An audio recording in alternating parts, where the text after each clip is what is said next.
जय श्री सद्गुरुदेवाय नमः। जय श्री गणपति देवाय नमः। ओम नमः शिवाय। रुद्र संहिता उत्तरार्ध खंड 36वां अध्याय।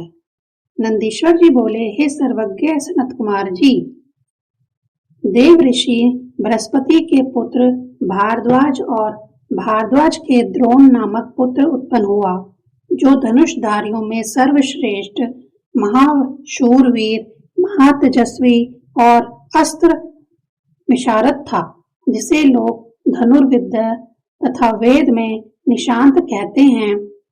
ये द्रोण अपने बल बुद्धि से कौरवों के आचार्य हुए तथा उनके मध्य 6 महारथियों में भी विख्यात हुए। इन्होंने कौरवों की सहायता के लिए शिवजी का कठोर तप किया, ताकि एक पुत्र की प्राप्ति हो सके। उसके तप से प्रसन्न होकर शिवजी ने दर्शन दे वर मांगने के लिए कहा।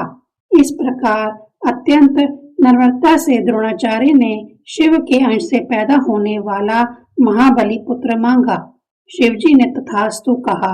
कालांतर में सबका संहार करने वाले शिव के अंश से द्रोण को अश्वत्थामा नामक पुत्र की प्राप्ति हुई। वही महाबली महाभारत के युद्ध में पिता की आज्ञा से कौरवों का सहायक हुआ। उस महावीर विद्वान अश्वत्थामा का बल पाकर कौरव इतने अजय हो गए कि संपूर्ण पांडव भी उसे जीतने में सफल ना हो सके। तब कृष्ण के आदेश अनुसार अर्जुन ने तप कर सब अस्त्रों को प्राप्त कर उन्हें समर में जीता। शिवजी के अंश में उत्पन्न होने के कारण अश्वत्थामा इतना वीर हुआ कि यत्न पूर्वक शिक्षित पांडवों के सभी पुत्रों को मार डाला तथा श्री कृष्ण भी उन्हें रोक ना सके। परंतु जब पुत्र शोक से व्याकुल अर्जुन रथ पर चढ़ अश्वत्थामा से युद्ध करने चला, तो वह भयभीत हो भाग चला और उस पर अपना ब्रह्मास्त्र नामक अस्त्र छोड़ा, जिसके प्रचंड वेग से दिशाएं भी जलने लगी।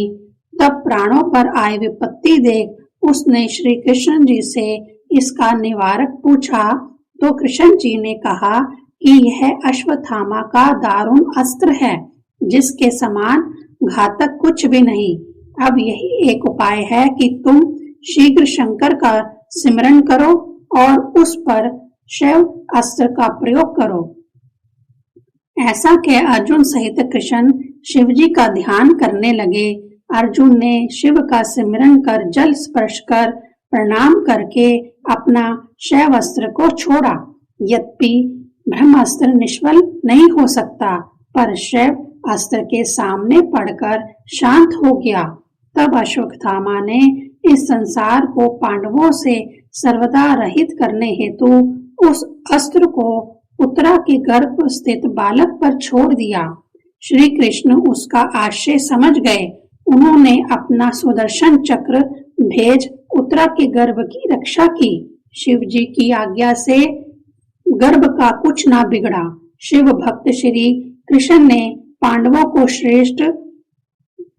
को ब्राह्मण श्रेष्ठ अश्वत्थामा के चरणों में गिरवाया।